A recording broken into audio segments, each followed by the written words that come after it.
Your neighbor just signed a contract for an in-ground pool, $54,000, and the hole isn't even dug yet. Here's the wild part. For less than that, you can own the complete structural shell of a 1,250 square foot home. Not the hole, the house. Every beam, every column, every square foot of steel delivered and standing. This is the exact story of how a $47,800 shell became a $138,500 finished home. And by the time this video is over, you'll know where every single dollar went, line by line. No mystery line items, no miscellaneous, just the math. But I have to warn you about something first. A single slope barndominium looks deceptively simple. A metal box with a tilted roof. Most builders will tell you it's cheap, and then they'll stop talking. What almost nobody tells you is where that cheapness actually comes from, and where it quietly turns expensive if you get the details wrong. Because here's the thing, a cheap design and a cheap-to-own design are not the same building. So if you're getting real value from this, right now is the moment to subscribe, because this is the breakdown your builder won't hand you. The physics. Here's the thing. This house looks expensive because of how it's designed. The long, clean roof line, the porch that runs a full front elevation, the glass wall tucked under the high eave. But the reason it's affordable has nothing to do with the design. It's the physics. A single slope doesn't have a ridge. No ridge means no complex truss system, no valleys, no hips, no dormers, no awkward little corners where framing crews burn whole days. The roof is one flat plane that sheds water in a single direction, and every dollar that would have gone into engineering a peak went into making the house bigger instead. Now, here's where it gets interesting. That tilt isn't just a roof choice, it's a structural shortcut. One slope, one load path, one plane of steel. You're not paying a framing crew to cut valleys and brace dormers. You're paying for a steel frame, purlins, and a metal skin, all of it assembled in a fraction of the time. Fewer parts, fewer labor hours, fewer places for the price to hide. And labor is the single most expensive material on any job site because you can't buy it back once it's spent. That's the whole game in one sentence. The signature feature. But the single feature that makes this build look twice its price is the covered porch.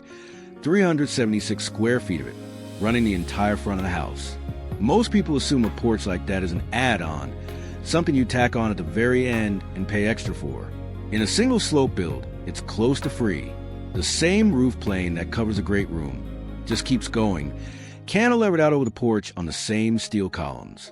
No second roof system, no extra footings, no separate crew, just an extension of the structure you were already building. Here's the wild part. The thing that makes this house look expensive is the thing that costs you almost nothing.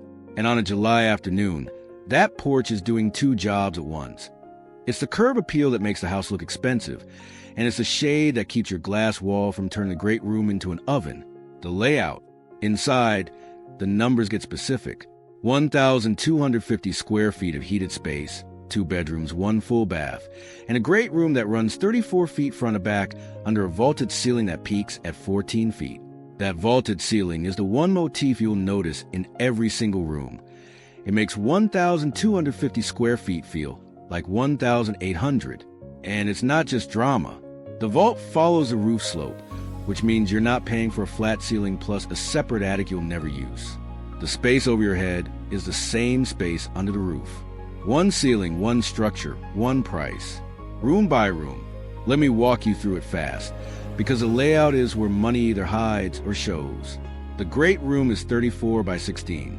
The kitchen sits against the back wall on one continuous run. No island, no uppers, just a 12-foot stretch of lowers and a full-height pantry. The master is 13 by 12, with a walk-in closet at 9 by 7. The second bedroom is 11 by 10. The bath is a single 8 by 9 room, 1 vanity, 1 walk-in shower, no tub. Every room is a rectangle. Every corner is 90 degrees. That sounds boring, and it is. But here's the cruel irony. The straight lines are what keep this under budget, because every curve, every jog, every angle wall is a line item on somebody's invoice. Boring is the cheapest word in home building. Honest trade-off number 1, snow load. But before we move on, here's the honest truth about this design. A single slope is brilliant, until it isn't. Drop it in heavy snow country, and that low E becomes a dam. Snow doesn't slide off a low-pitched metal roof the way it does on a steep gable. So the engineering has to carry a real snow load. Heavier purlins, closer spacing, a stronger frame. The cost doesn't disappear. It just moves from the ridge to the roof deck. So why would anyone choose it? Because in a mild or moderate climate, that snow problem never exists. And the savings stay in your pocket. Build in the Mountain West, and you engineer for it. Build in Texas, and you spend that same money on windows and never think about snow again. Honest trade-off number 2, west-facing heat gain. Here's the second thing nobody mentions. That tall wall, the high side of the slope, catches the afternoon sun like a billboard. Face it west, and in July the great room becomes a greenhouse. The fix is free. Point the tall wall north and the glass wall south, and the sun does your winter heating without cooking you in summer. It costs nothing to rotate a building on paper.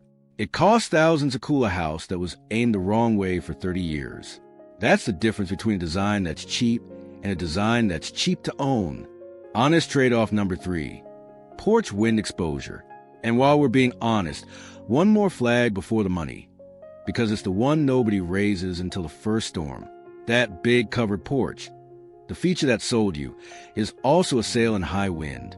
A wide cantilevered roof over an open porch catches gusts the same way an airplane wing catches air.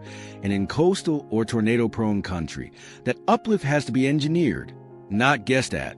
The fix is the same steel frame, doing double duty. The columns that hold the roof up are the anchors that hold it down, tied straight into the slab. In calm inland air, you never think about it. On the Gulf Coast, it's the difference between a porch that shades you for 30 years and a roof that leaves without saying goodbye. The line item breakdown. Now for the part you clicked for, the actual money. Here's how $47,800 became $138,500. Line by line.